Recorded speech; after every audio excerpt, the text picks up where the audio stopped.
I had always been a fighter. It's not that I was particularly brave. Rather, it was my way of coping with the hardships life threw my way. When I was young, I took care of my parents, and when they passed away, I made sure their final years were comfortable and happy. Then life dealt me another harsh blow.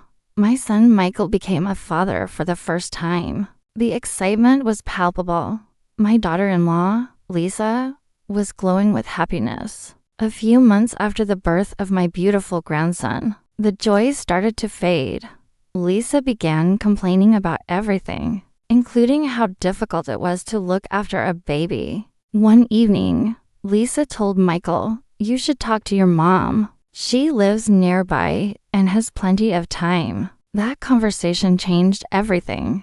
A few days later, Michael came to see me. "Mom, can you help us on Saturdays?" he asked. "Like what?" I asked. "Well, you could watch over the baby for us while we go shopping or maybe visit your garden center," Michael suggested. I cared for my grandson on weekends, but it wasn't easy for me. I had my own life, my hobbies, and even part-time job at the flower shop.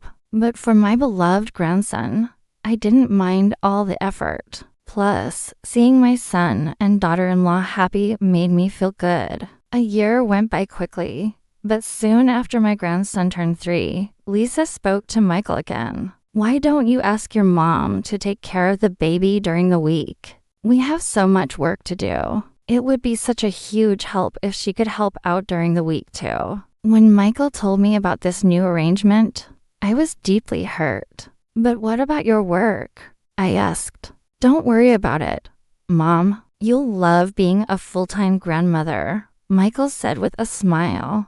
It wasn't what I wanted to hear, but I didn't argue. It was my son. Eventually, I found myself looking after my grandson during the week. I didn't complain, but deep down I was angry with my son and daughter-in-law. Meanwhile, they were building their dream life. Michael was a project manager for a tech company, while Lisa worked as a real estate agent. They earned good money. Over the next few years, my health gradually deteriorated. At age 70, I developed severe arthritis, making everyday tasks increasingly challenging. In late summer, Michael and Lisa approached me. "Mom, you know we love you, but taking care of Anthony is exhausting. Can you start preparing meals for him too? It would make our lives so much easier," Lisa said. "I think I need a break," I replied.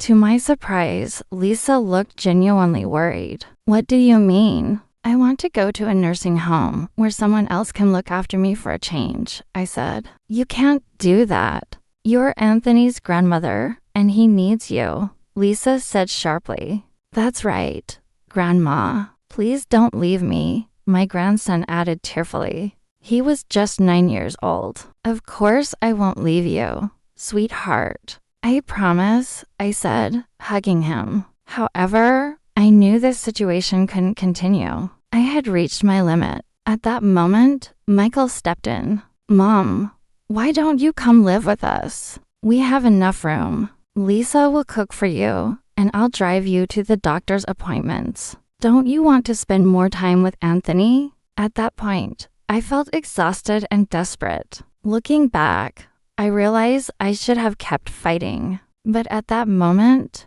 it seemed like the best solution. I agreed to move in with my son's family. As soon as I arrived, Lisa gave me a long list of chores. "Here are some things you can help us with," she said. For a moment, I was speechless. All those things weren't appropriate for a woman my age.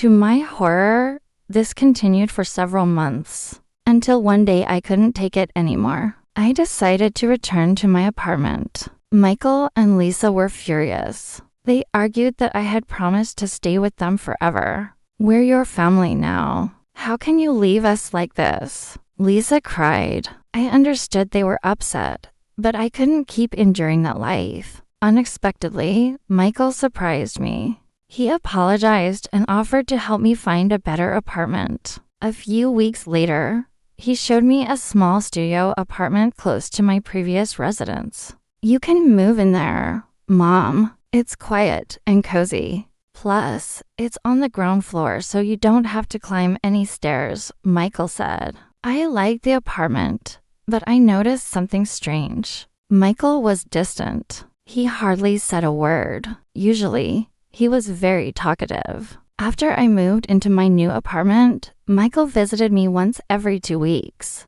Lisa stopped coming altogether. They never called to ask how I was doing or if I needed anything. I missed my grandson terribly. Every night I wondered what he was doing and if he missed me too. One evening, Michael came to see me. He looked like he hadn't slept in days. Mom, I need your help. We're in a bit of a bind, and I was hoping you could lend us some money, he said. At that point, I realized what kind of person my son had become. He was selfish, just like his wife. How much do you need? I asked coldly. Round $80,000, Michael replied. I had saved up quite a bit over the years.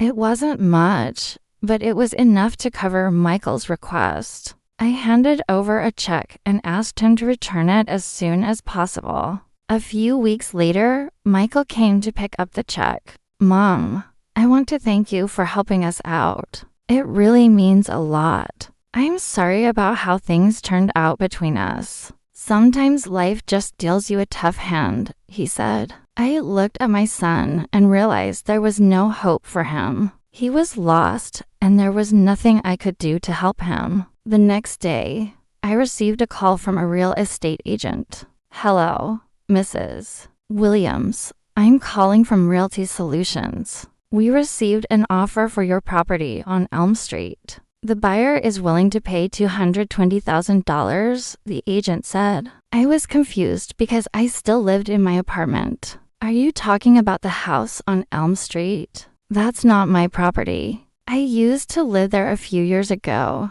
I replied, Oh, I'm sorry. I must have gotten the wrong number, the agent said and hung up. That same afternoon, I got another call from a different agent. Mrs. Williams, am I speaking to the owner of the house on Elm Street? We have a cash buyer ready to purchase the property immediately. How soon can you make the transfer? At that point, I understood everything. Michael and Lisa had sold my house behind my back. I remained calm and replied, I'd like to discuss the details further. When are you available? Later that day, I met with the real estate agent at my apartment.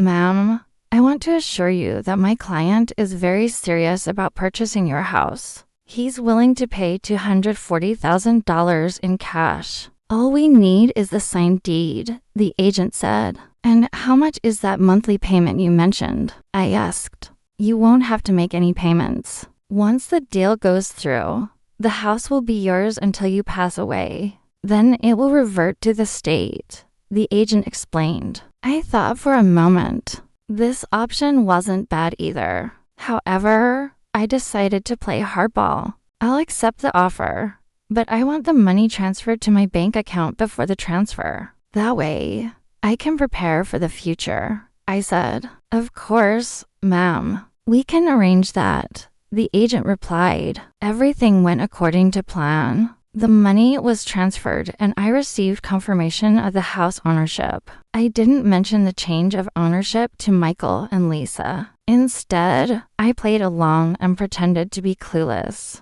Meanwhile, I contacted a lawyer and drew up a contract for my retirement. I wasn't interested in accumulating wealth. I just wanted to ensure my financial security. One day, Michael called me asking for money again. Lisa and I are planning to buy a house. Mom, could you lend us some money for the down payment? I was taken aback. After everything they had done to me, they had the audacity to ask for more money. You already borrowed $80,000 from me, and now you want more, I said angrily. But you said we could use the money however we wanted, Michael replied. I'm sorry, Michael, but I'm not lending you any more money, I said firmly. A month later, I received a notification from the bank informing me that someone had withdrawn a large sum of money from my account. I immediately called the bank manager.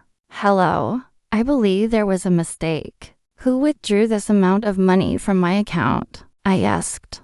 I'm sorry, Mrs. Williams, but due to privacy regulations, I cannot disclose such information. However, if you have reason to suspect fraud, I suggest contacting the police, the bank manager replied. I thanked the manager for his help and ended the call.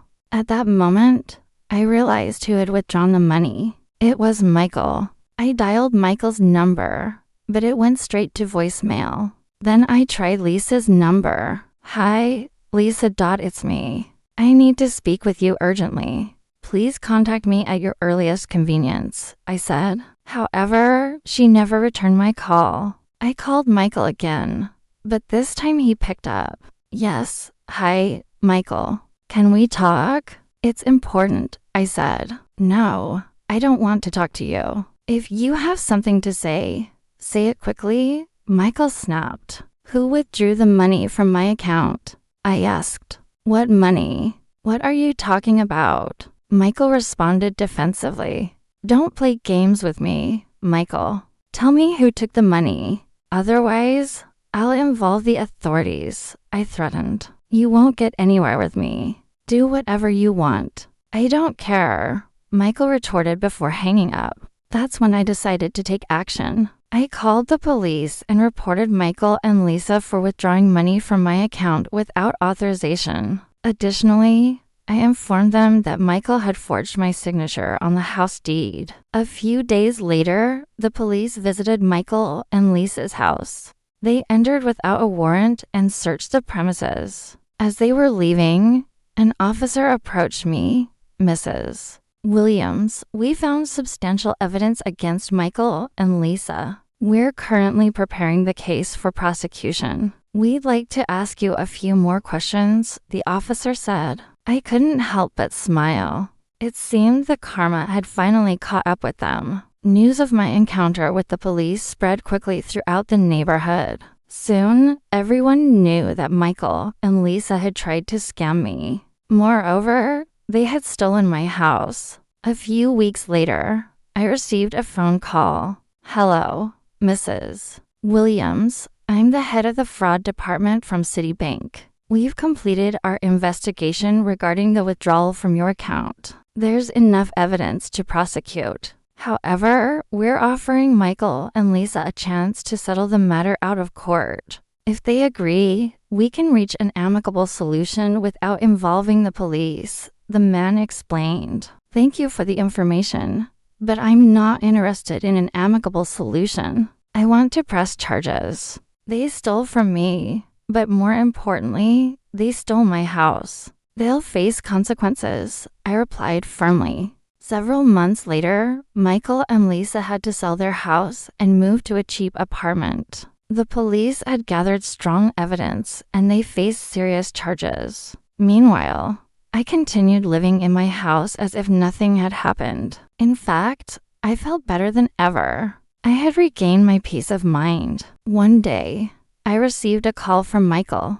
Mom, I'm sorry about what happened. I know I treated you badly, but I swear it wasn't me. Lisa convinced me to take your house. I didn't want to, but she said you wouldn't mind. She forced me. I'm so sorry, he pleaded. I didn't say a word. I just hung up on him. To be honest, I wasn't interested in hearing his excuses. Later, I learned that Lisa had been sentenced to 5 years in prison and Michael to 3 years of probation. Although I didn't seek revenge, fate had dealt them their own brand of justice. As for me, I was enjoying my life, secure in my home, and with a hefty sum in the bank. I had secured my future and proved that even the most cunning plans can backfire.